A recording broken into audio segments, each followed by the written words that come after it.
Hey everybody, Zach here with Sub It Up, and we are going to be walking through an overview of the calendar today. All the different things that you can do on the calendar, different functions you can complete, different things you can see, reports you can run. We're going to go through everything. So to get us started, the first thing that we're going to talk about is how to get to the calendar. So this is going to be on the left side toolbar over here. You can hit schedule and hover over calendar. You're going to see a whole bunch of different views that you can use. We're going to go over the best use cases for each of these, but we're going to start with the by employee week view, which is the top one of the screen. I also want to call out there are some functions that are here on the calendar page that we're not going to go over in detail because they have their own videos. And those are going to be things over on the right underneath schedule tools. So we have a separate video for generating schedules, publishing and deleting shifts, copying and pasting shifts, grouping and consolidating shifts, and automatically putting in breaks on shifts. So if you are looking for a video on any one of these 5 things right here, I'd recommend stopping this video and going to find that video that specifically talks in depth about how to do those things. The by employee week view is generally best to view each individual employee's schedule. So you're going to see each employee's name in alphabetical order by last name on the left-hand side of your screen and exactly what shifts that they are working throughout whatever week that you have loaded on the calendar. You're also going to be able to see which positions that you would like to choose on this view. So in the white bar in the middle here, right now I have just one position loaded. But if I choose the white bar in the middle, I can load multiple positions if I want. I can, or I can load all my positions. I can hit the white bar and hit all positions here. Whatever you choose, as far as the different positions that you have chosen here on the calendar, will always load for you. So if you log out or if you leave the page and come back, these same positions will all already be here ready to go for you the next time you come back to the calendar. The calendar will always start on today. So when you go to the calendar for the first time or you leave and come back, it's going to come back to today. We have surveyed various managers and kind of wanted to talk to them about what day is most important when you're going to the calendar. And overwhelmingly, the response is we want to see today first. So that's what we have here. On this view, there's lots of filters that you can choose exactly what you want to see. So if I hit this filters button over here, we can check off which things that we need to have on our calendar. So for instance, we want scheduled and unscheduled staff. Yeah, we do. But if I didn't want to see my unscheduled staff, I just uncheck unscheduled staff and those staff would go away. Only your scheduled staff would be here. Do we want to see any of those available shifts? Now in this view, available shifts are found towards the bottom of the screen down here in green. So if we wanted to see those available shifts, we want to check that box as far as the filter goes. Do we want to see breaks? So we see there's some shifts with breaks here. If I uncheck this box here, those breaks will go away. Do we want to see shift and task costs? So if we have shift costs and pay rates added into the employees, which that is covered in a separate video, we can choose shift cost here and the labor cost for this shift will show up. Do we want to see RTOs? So again, RTOs is when an employee puts in a request for time off. You can then approve or reject it. And we can see RTOs if we check these boxes. If we have any for this week, those will pop up on the calendar as well. A few other things that you can choose on this calendar is for this view specifically, we have availability. So if we choose availability here, calendar is going to reload and you'll see these blue bars at the top. And if we hover over those, you're going to be able to see each shift that is currently active, each shift template, and what those staff put in for availability. So I can see Barry here was available for the 8 a.m. to noon shift, noon to 5, and 5 to 9:30 on Friday. If I take away availability, if we want our staff profile pictures on this page as well, we can go ahead and choose that and their profile pictures will be loaded. So once I choose that here, we can see profile pictures. We can have their pronouns loaded too if we want to make sure we know how to address them. We have that. If we want to see their time zones, if you're in a global workforce where you have folks that work all around the globe or all around the United States, you'd be able to choose time zone here and it will pull up exactly what time zone each of these employees are in as well. Lastly, we have the hour summary. So this is going to pop up and it's going to tell you how many hours each person is scheduled for in this given week. So we have these little letters here. S means scheduled hours. So Barry is scheduled for 7 hours for this week. And the week is going to go by what you have set as a work week. So if you've said the work week is Monday through Sunday, it is going to pull that work week for you. It'll tell you up when you hover over here that the week start is April 29th and the week end is May 5th, even though I loaded May 1st on my calendar. So just make sure you're aware of that as you're going through max hours.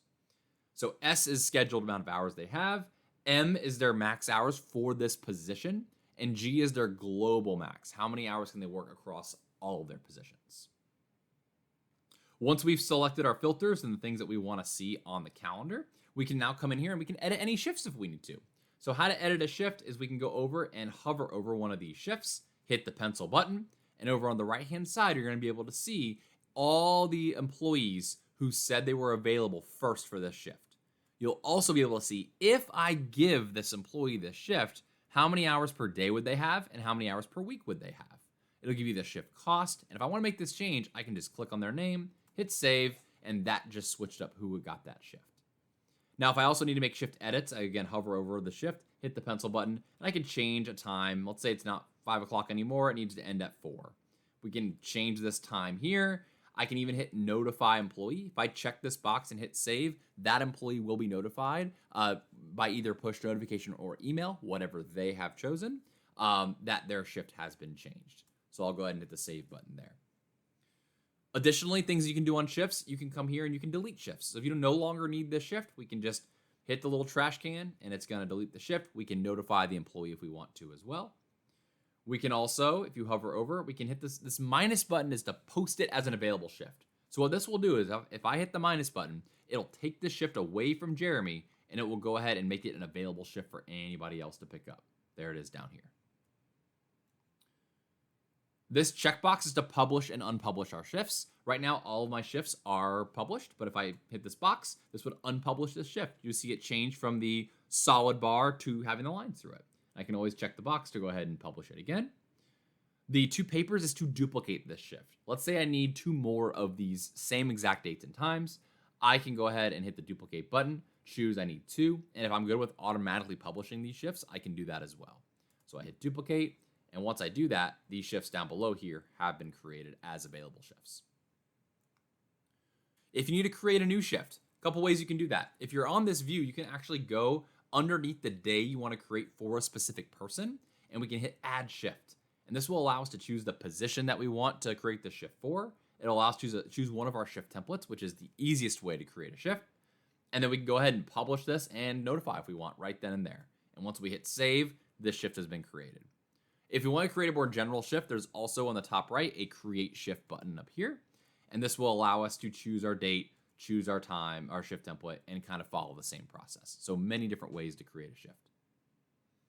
There's also a button towards the bottom that says assign available shifts. So if we hit assign available shifts here, this will pop up with all of our shifts that are up for grabs right now. And you can either come in here and click and load the employee list, see who's available and assign somebody to it. Or I can hit auto assign staff, and this will let the system auto go through and assign these shifts for me. So that's everything that you can do with specific shifts on the calendar.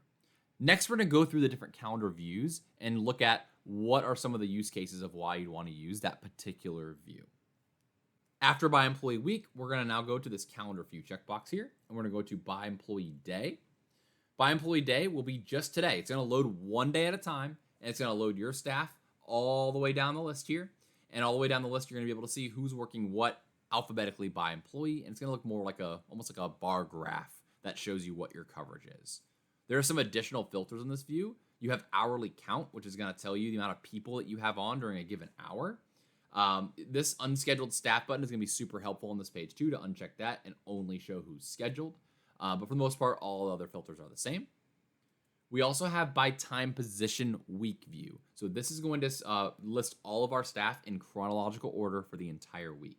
So you can see that our morning shifts are going to be at the top and down the list here.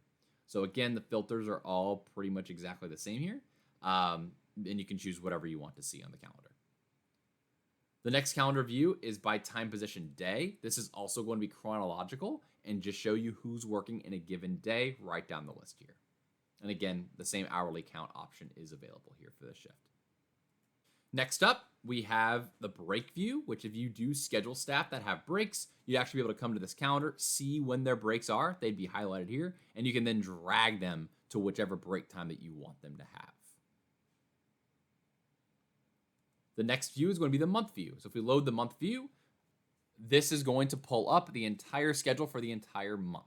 That being said, this view is much more of a view-only basis. So I'm not able to make any changes to shifts or edits to shifts here, but I am going to be able to see just in general who's working for an entire month at a time.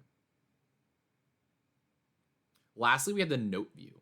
This is the best way to input a massive amount of notes at once. So I loaded just today, just the first, and you'll see over here, here are the notes that we have. Here's the employee that was assigned to the shift. Here's the time.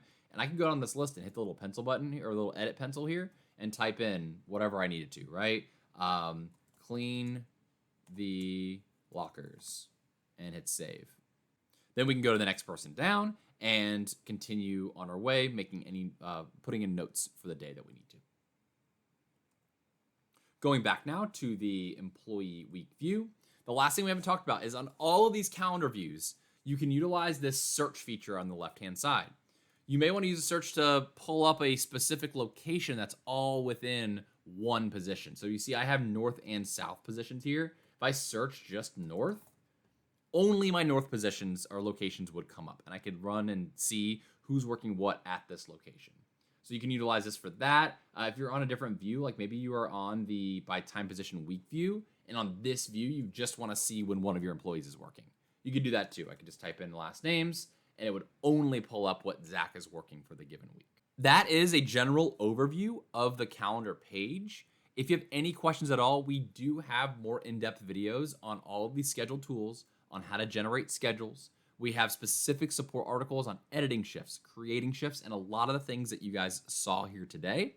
But if you have any questions at all or want to be directed to the best resources for you in order to do what you need to do for your position, feel free to reach out to us. You can email us at support@subitup.com, or you can give us a call at 617-401-8733. Our office hours are Monday through Friday from 9 a.m. to 5:30 p.m. Eastern Time. Thanks so much.